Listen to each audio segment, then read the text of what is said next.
Mutiara Pagi Pro 1.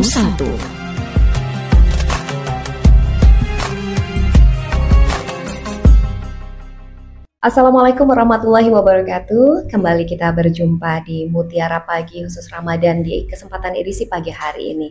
Dan senang sekali pada pagi hari ini kita membahas seputar tentang Ramadan, tentang puasa dan apa saja keistimewaannya. Pendengar dan juga pemirsa RRI Sumeneb.net, bulan Ramadan adalah bulan yang istimewa bagi umat muslim karena diturunkannya Al-Quran kepada Nabi Muhammad SAW. Selain itu, bulan ini juga penuh berkah dan ampunan. Dan seistimewa bulan Ramadan apakah hingga dirindukan oleh umat muslim sedunia? Kali ini saya sudah bersama dengan Ustadz Hamidi. Selamat pagi, Assalamualaikum Ustadz. Waalaikumsalam warahmatullahi wabarakatuh. Kabar baik Ustadz? Alhamdulillah. Masih puasa Ustadz? Alhamdulillah. Masih diberi kekuatan untuk Alhamdulillah. Ustadz, apa saja keistimewaan bulan yang dirindukan oleh umat muslim sedunia ini Ustadz? Silakan Ustadz. Baik, bismillahirrahmanirrahim. Alhamdulillahirrahmanirrahim. Assalatu wassalamu ala syarafil anbiya wal mursalin Sayyidina Muhammadin wa ala alihi wa sahbihi ajma'in. Sobat pendengar RRI Sumeneb, kita sebagai umat Islam tentu sudah mengetahui bahwa diwajibkan kepada kita untuk melaksanakan ibadah puasa karena tujuan utamanya adalah la'allakum tattaqun, agar kita itu sebagai umat manusia menjadi umat yang bertakwa, karena orang bertakwalah yang akan beruntung di dunia dan akhirat. Mengenai bulan Ramadan, kita berbicara masalah Ramadan ini sebenarnya cukup menarik dan perlu dibahas karena memiliki banyak keistimewaan. Salah satu keistimewaannya adalah bahwa bulan Ramadan ini diwajibkan berpuasa dan puasa ini menjadi kewenangannya Allah Subhanahu wa taala, dan Allah langsung yang akan memberikan balasan kepada para shaimin, orang-orang yang berpuasa itu. Apa istimewanya? Yang pertama, salah satunya ini. Pertama adalah orang berpuasa itu dia bisa dikatakan bebas dari riya. Apa itu riya? Ya pamer. Ya. Ini berbeda dengan ibadah-ibadah yang lain. Berbeda dengan sholat, berbeda dengan haji, berbeda dengan ibadah-ibadah yang lain yang tanpa secara kasat mata. Misalnya ada orang yang sholat, maka kita akan mudah mendeteksi bahwa ini orang sholat, dan orang yang sedang sholat mungkin merasa saya sedang dilihat. Sama juga dengan haji. Haji yang melaksanakannya ada gerakan-gerakan tertentu di tempat-tempat tertentu, di waktu tertentu, maka orang akan mudah melihat orang melaksanakan ibadah haji, dan yang melaksanakan itu bisa saja dia merasa pamer atau apa gitu. Hal ini berbeda dengan ibadah puasa. Kita ketika berkumpul dengan seorang di bulan Ramadan, mungkin kita tidak tahu mana orang yang berpuasa dan mana orang yang tidak berpuasa, karena tidak tanpa secara kasat mata. Maka orang yang berpuasa itu aman dari rasa pamer. Laisa fisyami riya. Dalam berpuasa itu ya bisa dikatakan bebas dari rasa riya, pamer kepada orang lain. Karena perlu diketahui bahwa riya ini, pamer ini bisa menghilangkan pahala dari ibadah yang kita lakukan. Jarang kita menemukan, atau bahkan belum kita menemukan orang yang berpuasa selfie dia pamer puasanya, nggak ada.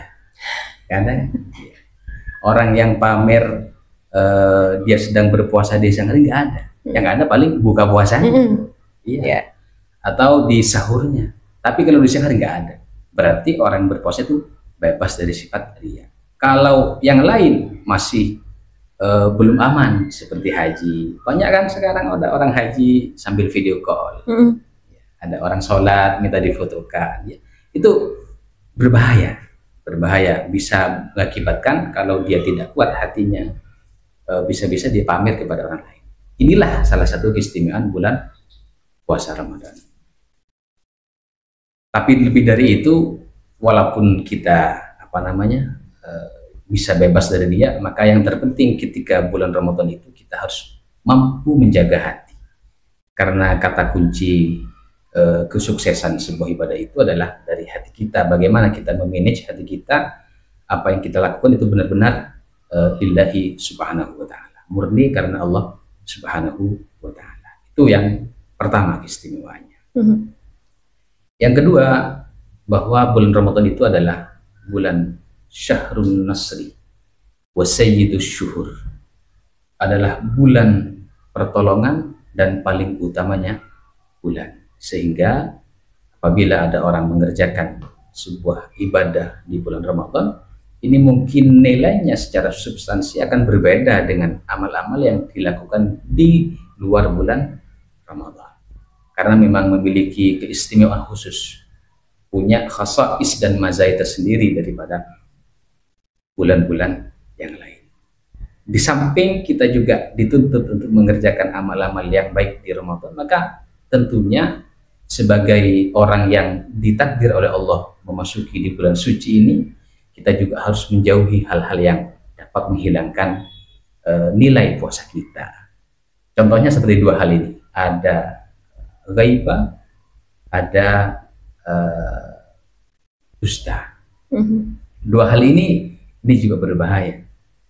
Mungkin saat ini kita di bulan puasa tidak tidak melakukan dusta secara lisan, tidak membicarakan orang lain secara lisan, tapi yang perlu diketahui di era digital ini adalah jari-jari kita. Ini yang akan berbahaya. Kita tidak berbicara, tapi gadget kita yang berbicara. Kita menulis A, B, C, D, A, berbicara dusta kepada orang lain, membicarakan kejelekan orang lain, dan ini akan mengakibatkan nilai puasa kita menjadi ambruk.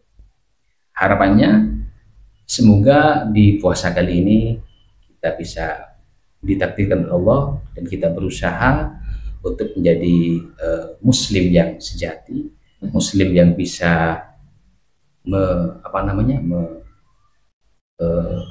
mengambil kesempatan yang sebaik-baiknya untuk mendekatkan diri kepada Allah dan menjauhi larangan Allah, agar kita itu betul-betul masuk dalam ayat la'allakum tattaqun, agar kita itu menjadi orang-orang yang bertakwa. Karena ini masuk flash sale yang beneran, ya, masuk flash sale yang beneran. Sehingga mari saya mengajak kepada diri saya sendiri, keluarga saya, dan para pendengar semua orang muslim, agar betul-betul digunakan Ramadan ini dengan sebaik-baiknya.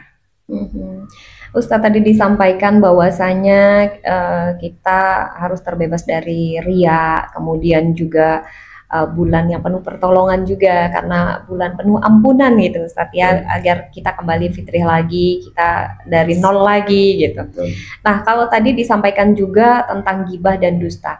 Dusta apa yang dibolehkan di bulan Ramadan? Sebenarnya kalau kita berbicara secara aturan formal di fikih misalnya ya, kita pada dasarnya tidak diperbolehkan untuk berdusta, apapun itu alasannya.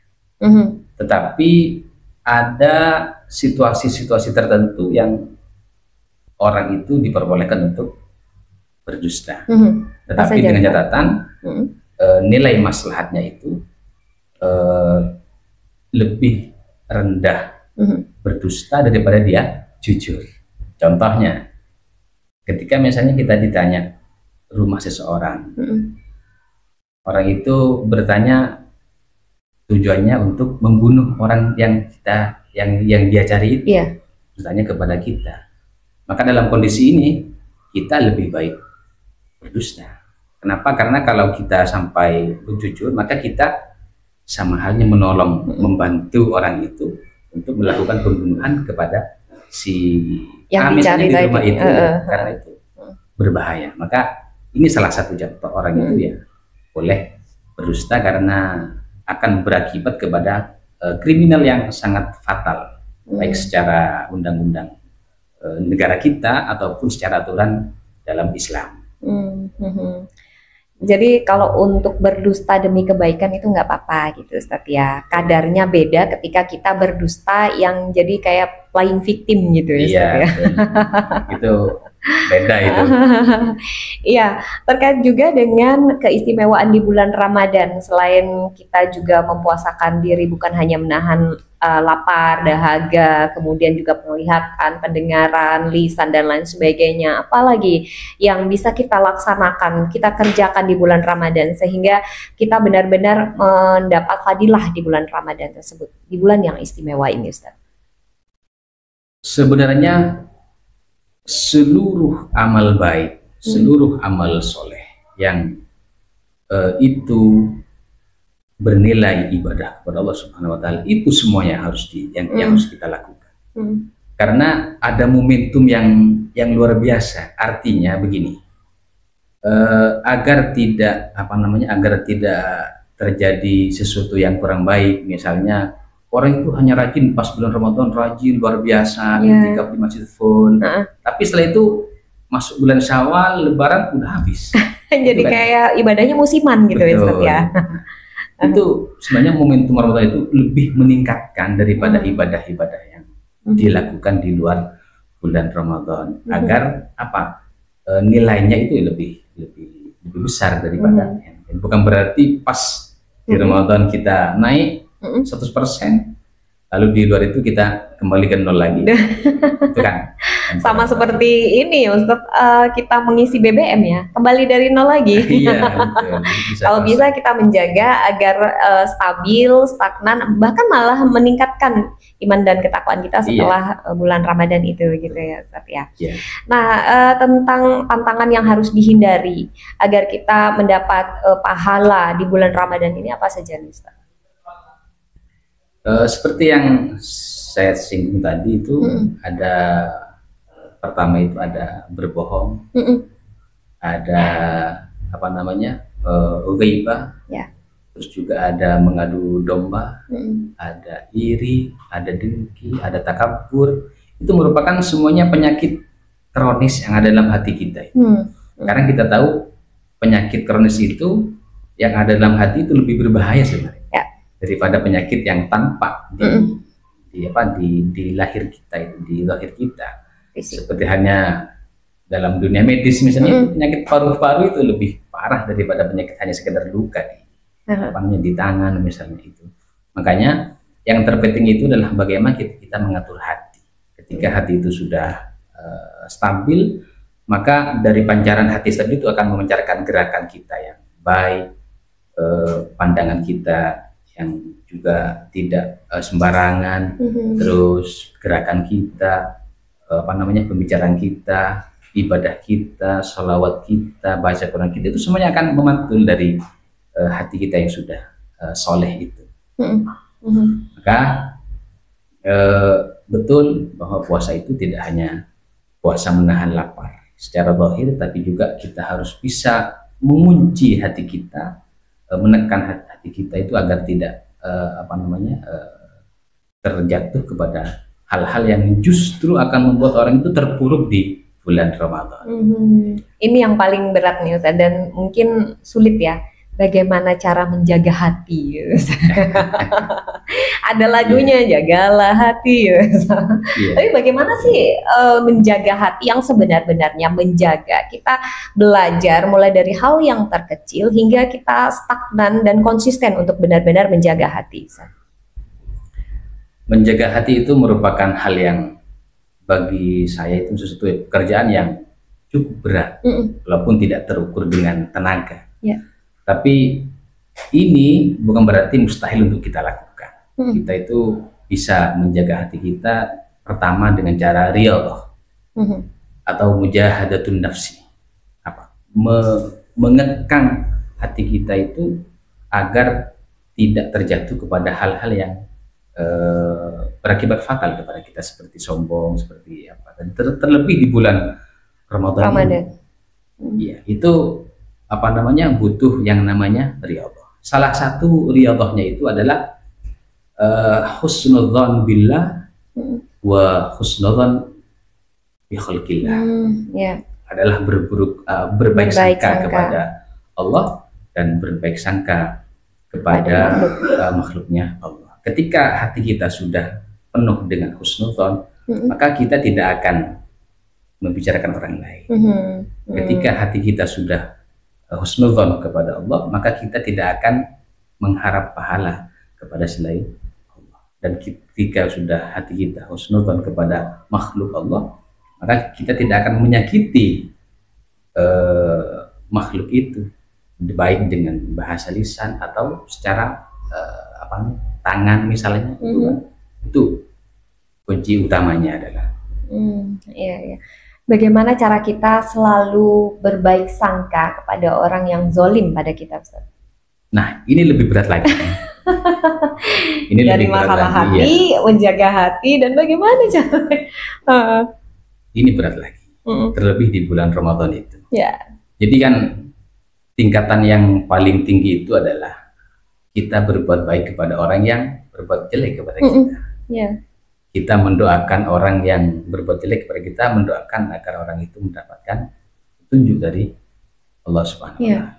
Mendoakan orang itu akan mendapatkan ampun dari Allah. Ini pekerjaan bukan gampang, tapi butuh butuh usaha, butuh mujahadah, butuh riyadhah. Yang salah satunya kita harus berpikir bahwa orang yang berbuat jelek kepada kita itu mungkin secara zahir memang betul berbuat jelek kepada kita.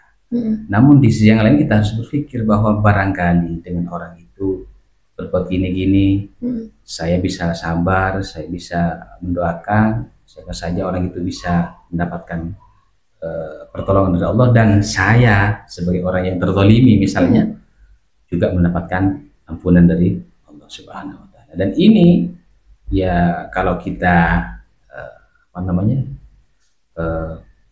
melihat kepada peristiwa di zaman Rasulullah misalnya, di situ ada peristiwa bahwa Nabi itu pernah berdoa, Allahumma hadi qaumi fa innahum la ya'lamun.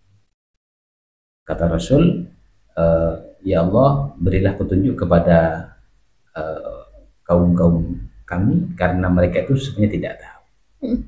Orang yang berbuat jelek kepada kita itu tidak tahu bahwa ternyata kejelekan itu dapat kembali kepada mereka. Maka kita sebagai orang yang paham, sebagai orang muslim, tidak perlu meladeni orang-orang yang seperti itu. Katanya kalau doa orang terzolimi itu balasannya luar biasa mengerikan, benar nggak sih? Iya betul. Dakwatul mazlum itu, doanya orang yang terzolimi ya harus dijaga. Artinya sesakit apapun kita misalnya, terlebih di bulan Ramadan, bulan istijabah itu, jangan sampai mendoakan jelek kepada orang lain. Kenapa? Karena kalau kita mendoakan jelek kepada orang lain, bisa saja kita itu menjatuhkan orang yang semestinya di bulan Ramadan mendapatkan ampunan dari Allah, justru malah mendapatkan petaka dari Allah SWT. Ini kan tidak baik.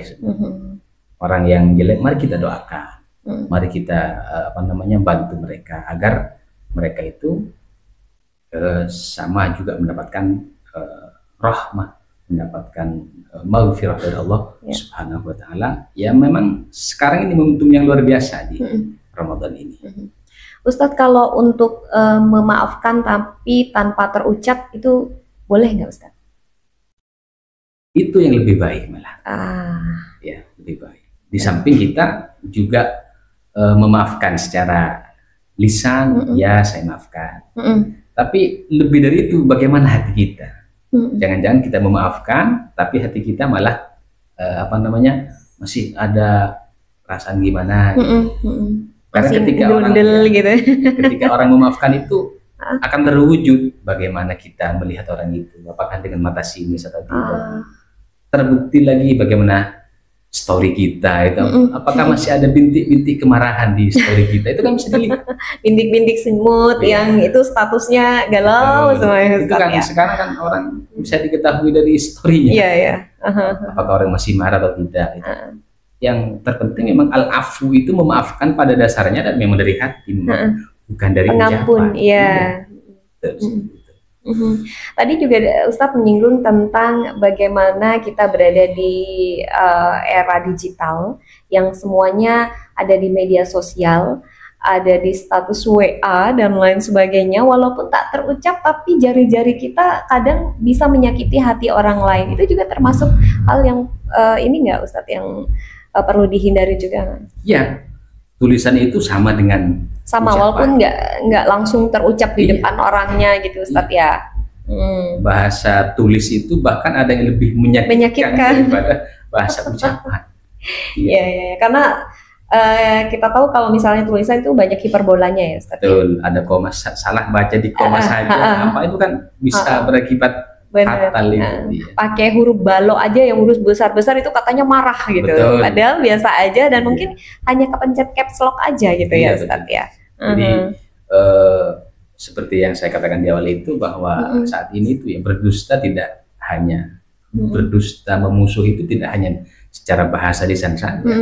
Bahkan sekarang itu dari bahasa yang kita tulis, kita letakkan di kita posting di Facebook misalnya, atau di WA atau di TikTok marah-marah, ya sama saja itu. Makanya itu yang perlu kita jaga, harus menjaga jari juga di saat bulan Ramadan, karena agar betul-betul bulan ini menjadi bulan yang istimewa bagi orang Islam. Jadi bukan hanya mulutmu harimaumu, tapi jarimu juga ini singamu mungkin ya. Iya. Ustadz, ini masih terkait tentang bagaimana kita bermedia sosial di bulan Ramadan. Kalau semisal gini Ustadz, kita itu posting foto-foto makanan saat siang hari, itu juga nggak boleh ya Ustadz? Kayak misalnya, oh nanti ini menu berbuka puasa gitu. Tapi pada siang hari, apakah itu juga merupakan hal yang harus dihindari, Ustaz? Begini, pada dasarnya kita itu memasuki bulan Ramadan, maka yang kita posting itu harus hal-hal yang bernilai ajakan kebaikan dan bernilai agar orang itu terhindar dari kejelekan. Itu pada dasarnya. Artinya apa yang kita posting, baik berupa tulisan atau berupa video, itu bernilai dakwah, bernilai ajakan agar orang itu lebih dekat kepada Allah dan terhindar dari malapetaka. Persoalan saat sekarang ini sudah semuanya serba medsos. Ada orang di waktu zuhur sudah posting menu buka puasa. Jadi tergoda ya, sayangnya nggak ada menu sahur yang diposting, yang ada hanya buka puasa. Pada dasarnya tidak apa-apa, walaupun nilainya tidak bernilai seperti orang berdakwah. Artinya hanya sebatas menyampaikan kepada bahwa nanti saya ini loh mau buka ini. Tapi sekali lagi kalau dia diikuti dengan rasa ria, pamer misalnya, ini sudah kembali kepada yang tadi, bahwa beda lagi. Bisa berbahaya kepada orang itu, apalagi bermaksud dengan postingan itu menjelekkan temannya misalnya, bahwa kamu buka puasanya kok jeleknya, saya ini loh. Ini kan lain sudah ini. Kayak mencela orang gitu ya, Ustaz. Itu berbahaya. Jadi sah-sah saja kalau semisal kita posting makanan, apalagi kalau misalnya memang bisnisnya kuliner gitu, makanan untuk promo, itu sah-sah saja. Tinggal bagaimana kita yang berpuasa menyikapinya. Kemudian nanti ada yang posting makanan, kemudian ngiler, batalkan puasa, itu salah sendiri, bukan salah status makanannya gitu. Betul. Ya Ustaz. Nah ya, barangkali yang terakhir ini Ustaz sebagai closing statement tentang bagaimana kita benar-benar menyikapi keistimewaan di bulan Ramadan, dan kita juga benar-benar memanfaatkan bulan ini yang hanya 1 tahun sekali ya Ustadz ya. Betul. Kita akan merindukannya di tahun depan lagi kita baru ketemu. Itu seperti apa Ustadz? Boleh silahkan Ustadz. Baik, puasa Ramadan ini insya Allah sudah kita mengetahui bagaimana keistimewaannya, bagaimana keagungannya. Cuman yang perlu digarisbawahi adalah bagaimana kita mengambil kesempatan di bulan istimewa ini dengan sebaik-baiknya, meningkatkan amal ibadah yang kita lakukan sebelum Ramadan, pada saat ini mari kita tingkatkan. Yang biasanya misalnya jarang baca Al-Quran atau baca Quran hanya 1 halaman, mari kita tingkatkan di Ramadan ini menjadi lebih, ada nilai lebih. Karena orang yang menyesal itu bukan orang yang menyesal tidak mengerjakan kebaikan, tapi orang menyesal itu ada yang karena menyesal tidak memperbanyak melakukan kebaikan. Kalau ini yang terjadi, maka barangkali kita termasuk dari orang-orang yang tidak menggunakan dan menyempatkan diri mengambil banyak fadilah di bulan Ramadan ini. Karena satu tujuannya itu, la'allakum tattaqun, agar kita itu menjadi orang-orang yang benar-benar bertakwa kepada Allah Subhanahu wa Ta'ala. Itu satu. Yang kedua, mari kita di bulan Ramadan ini yang istimewa ini, kita semakin mengurangi, meminimalisir amal-amal yang tidak baik di Ramadan ini daripada bulan-bulan yang sebelumnya. Dan nanti pas Ramadan kita buktikan apakah kita ini termasuk orang yang lulus di bulan Ramadan atau hanya selesai melaksanakan ibadah puasa. Itu yang terpenting bagi kita semua. Semoga di Ramadan ini kita mendapatkan ma'unah, mendapatkan taufik dan hidayah dari Allah Subhanahu wa Ta'ala, agar kita menjadi muslim yang benar-benar beruntung mendapatkan maghfirah, rahmah dan itqu minan nar di bulan Ramadan ini. Amin. Ya, dan pendengar serta pemirsa RRI Sumeneb.net, bulan suci Ramadan merupakan bulan yang penuh keberkahan, ampunan, dan juga kemuliaan. Seluruh umat Islam dianjurkan untuk memanfaatkan momen ini dengan sebaik-baiknya, seperti meningkatkan ibadah, memperbanyak amal, kebaikan, dan juga mendekatkan diri kepada Allah Subhanahu wa Ta'ala. Dan semoga pada Ramadan tahun ini kita semua diberikan kekuatan dan kesempatan untuk menjalani Ramadan dengan sebaik-baiknya serta mendapatkan segala keberkahan yang ada di dalamnya. Amin amin ya rabbal alamin. Terima kasih Ustadz Hamidi. Sama-sama. Nanti kita next mungkin ketemu lagi di episode berikutnya di Mutiara Pagi spesial Ramadan. Insyaallah. Saya Diana pamit. Wassalamualaikum warahmatullahi wabarakatuh. Mutiara Pagi Pro 1.